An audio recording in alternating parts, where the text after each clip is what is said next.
Ethical hacking, Module 3, Scanning Network. NMAT Scan Time Reduction Technique. In NMAT, performance and accuracy can be achieved by reducing the scan timing.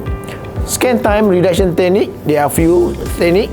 First, omit non-critical tests. Second, optimize timing parameter. Third, separate the optimized UDP scan. Number 4, upgrade NMAT. Number 5, execute concurrent NMAT instant. And lastly, number 6, scan from variable network location. 7, increase availability bandwidth and CPU time. Port scanning countermeasure. First, configure firewall and IDS rules to detect and block probe. Number 2, run port scanning tool against hosts on the network to determine whether the firewall properly detect port scanning activity. Ensure that the mechanism used for routing by router and for filtering by firewall cannot be bypassed using particular source port or source routing protocol. Number 4, ensure that the router IDS and firewall firmware are updated to their latest release or version. Number 5, use a custom rule set to lock down the network and block unwanted port at the firewall. Number 6, filter all ICP messages, inbound ICP message type and outbound ICP type 3 unreachable messages at the firewall and router. Number 7, perform TCP and UDP scanning along with ICP probe against your organization IP address space to check the network configuration and its available port. Number 8, ensure that anti-scanning and anti-spoofing rules are properly configured. OS discovery or banner grabbing. Banner grabbing or OS fingerprinting is the method used to determine the operating system running on a remote target system. There are two types of banner grabbing, active and passive. Identify the OS used on the target host allow an attacker to figure out the vulnerability possessed by the system and the exploit that might work on the system to further carry out additional attack. For the active banner grabbing, specifically craft packets are sent to the remote OS and the response are noted. The response are then compared with the database to determine the OS. Response from different OS vary due different in the TCP/IP stack implementation. For the passive banner grabbing from error message, where the error message provide information such as the type of server, type of OS, SSL tool used by the target remote system. Sniffing the network traffic, capturing and analyze the packet from the target enable attacker to determine the OS used by the remote system. Banner grabbing from the page extension. Looking for the extension in the URL may assist in determining the application version, for example ESP, IIS server and Windows platform. How to identify the target OS? Attacker can identify the OS running on the target machine by looking at the time to live and TCP window size in the IP header of the first packet in the TCP session. Sniff or capture the response generated from the target machine using packet sniffing tool like Wireshark and observe the TTL and TCP window size. OS discovery using NMAT and Unicorn scan. And in NMAT, the negative O option is used to perform OS discovery, providing OS detail in the target machine. In Unicorn scan, the OS of the target machine can be identified by observing the TTL value in acquired scan result. OS discovery using NMAT script engine. NMAT script engine NSE can be used to automate a wide variety of networking tasks by allowing the user to write and share script. Attacker use various scripts in the NMAT script engine to perform OS discovery on the target machine. For example, in NMAP, SMB OS discovery is an inbuilt script that can be used for collecting OS information on the target machine through the SMB protocol.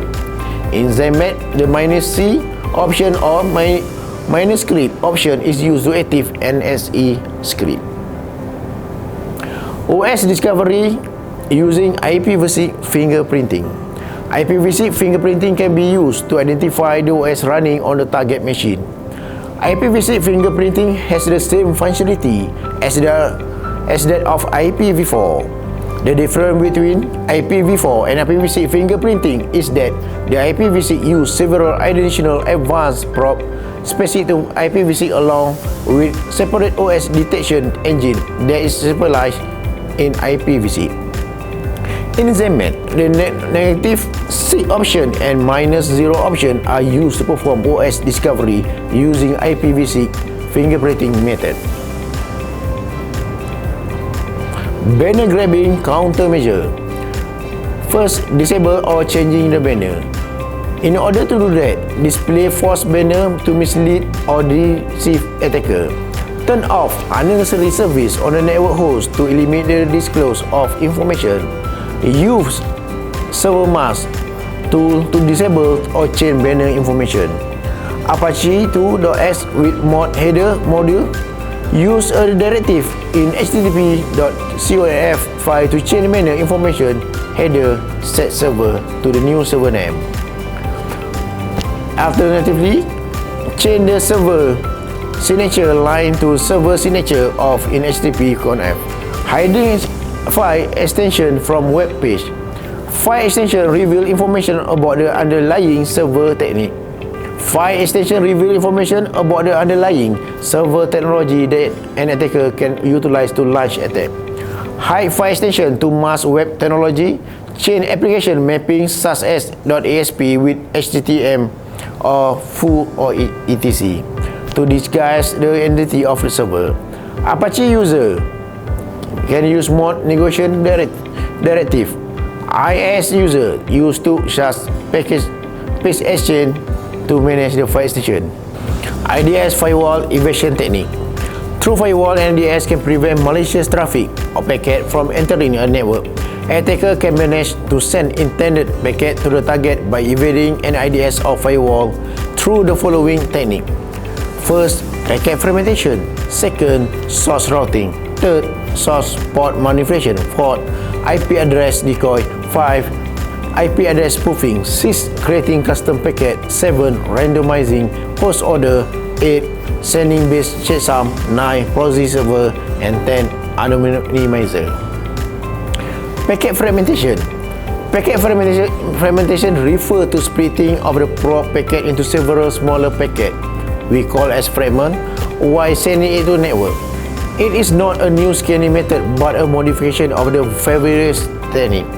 The TCP header is split into several packets so that the packet filter are not able to detect what the packet are intended to do. Source routing. As the packet travel through the node in the network, each router examines the destination IP address and choose to the next hop to direct the packet to the destination. Source routing refers to sending a packet to the intended destination with partially or completely specified route. Without firewall, IDS configure router in order to evade IDS or firewall. In source routing, the attacker makes some or all these decisions on the router. Source port manipulation refer to manipulating actual port number with common port number in order to evade an IDS or firewall. It occurs when a firewall is configured to allow packet from well-known port like HTTP, DNS, FTP, etc. and map use -G or manage source port option to perform source port manipulation. IP address decoy.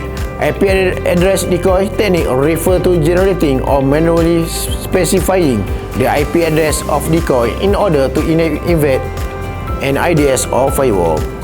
It appears to the target that the decoy as well as the host are scanning the network. This technique makes it difficult for the IDS or firewall to determine which IP address was actually scanning the network and which IP address were decoy.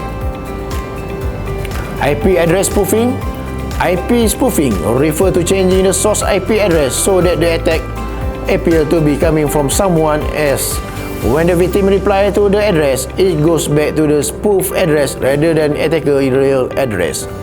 Attacker modify the address information in the IP packet header and the source address bit field in order to bypass the IDS or firewall.